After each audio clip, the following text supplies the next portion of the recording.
भैरव योगी, वचन, मोह और भाग्य की रहस्यमयी गाथा। विंध्याचल के घने जंगलों में, जहां सूर्य की किरणें भी मुश्किल से पहुंचती थीं, एक प्राचीन गुफा स्थित थी। इस गुफा में वर्षों से भैरव योगी तपस्या कर रहे थे।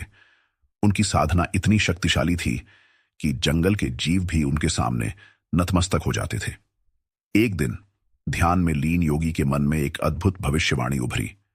एक बालक जन्म लेगा जिसकी आत्मा दो भागों में बटी होगी, एक भाग संसार का, दूसरा सन्यास का।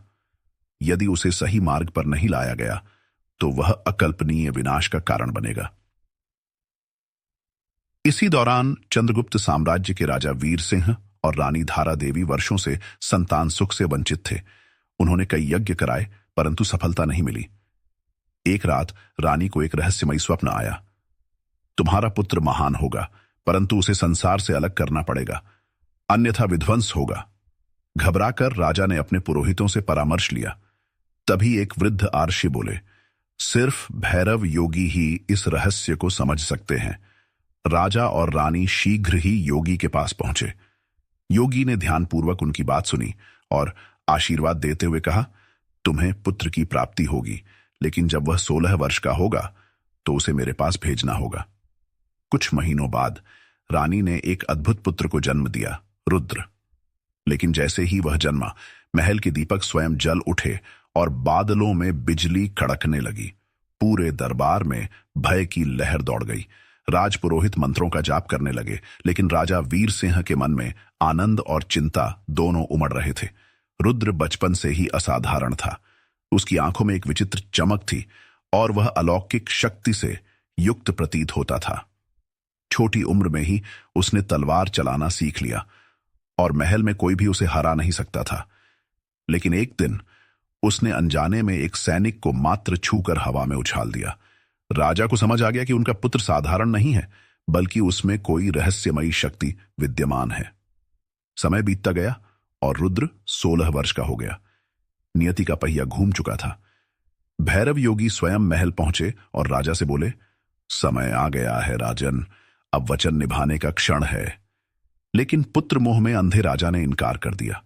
यह सुनते ही भैरव योगी की आंखों में क्रोध की ज्वाला भड़क उठी। उन्होंने गंभीर स्वर में कहा, तुमने वचन तोड़ा, अब तुम्हारा पुत्र स्वयं अपनी नियति को खोजेगा।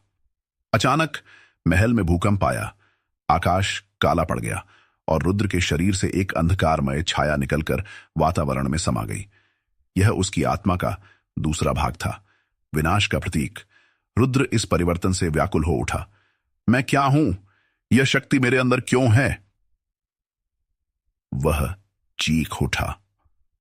उसका आधा चेहरा विकृत हो चुका था और उसकी तलवार अंधकार की लपटों से घिरी हुई थी। महल के सभी सैनिक भयभीत होकर भागने लगे। राजा घुटनों के बल गिर पड़े और दुख में अपनी नियति को कोसने लगे। तभी भैरव योगी बोले, तुम्हें सत्य को स्वीकारना होगा रुद्र। जब तक तुम सन्यास का मार्ग नहीं अपनाओगे, यह शक्ति तुम्हें और तुम्हारे राज्य को नष्ट कर देगी। आखिरकार रुद्र ने खुद को समर्पित कर दिया और योगी के साथ निकल पड़ा। वे दोनों हिमालय की ओर चल पड़े, जहां अमृता का रहस्य छिपा था। एक विशाल बर्फीली पहाड़ी के बीच एक प्राचीन स्वर्णिम गुफा थी, जिसमें अमृता के गूढ़ रहस्य छिपे थे।